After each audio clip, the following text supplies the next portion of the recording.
Ouedraogo, l'enfant issu de l'union légendaire entre Yenenga et Riale. La naissance de Ouedraogo est liée à la légende de la princesse guerrière Yenenga.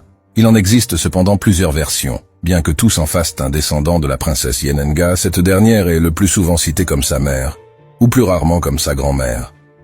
Ne voulant pas être l'objet d'un mariage forcé, Yenenga quitte les terres de son père en chevauchant son étalon, qui l'embarque vers une hutte au fond d'un bois où vit un chasseur d'éléphants du nom de Riale.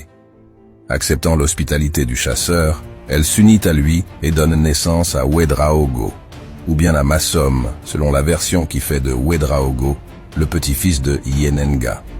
Suivant cette dernière version, Massom donne naissance à Ouedraogo avec une jeune femme inconnue et meurt peu après la naissance de son fils.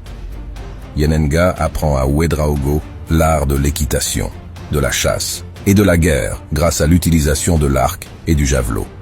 Riale lui enseigne la chasse aux gros animaux, tels que l'éléphant, le léopard et le lion. Ce double enseignement permet à Ouedraogo de devenir un guerrier accompli. Sur l'initiative de sa mère, il fonde le royaume des Mossis, dont Yenenga devient reine régente. Elle lui propose de rendre visite à son grand-père, le roi Nedega du royaume d'Agomba, alors qu'il est âgé de 15 ans, mais réputé aussi fort qu'un homme de 30 ans grâce à l'entraînement qu'il a suivi. Il s'y rend accompagné d'une petite cavalerie. Nedega est si heureux de le voir qu'il lui fournit 50 vaches, 4 chevaux et de nombreux autres cavaliers pour rejoindre son armée. Avec cette armée, Ouedraogo unit les différentes ethnies et affirme son statut de roi, et fonde la ville de Tenkodogo.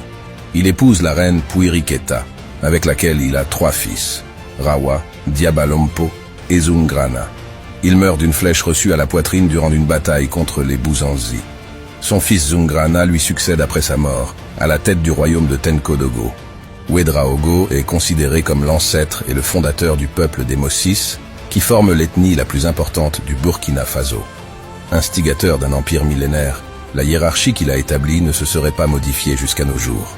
Son nom est aussi l'un des patronymes les plus répandus du Burkina Faso.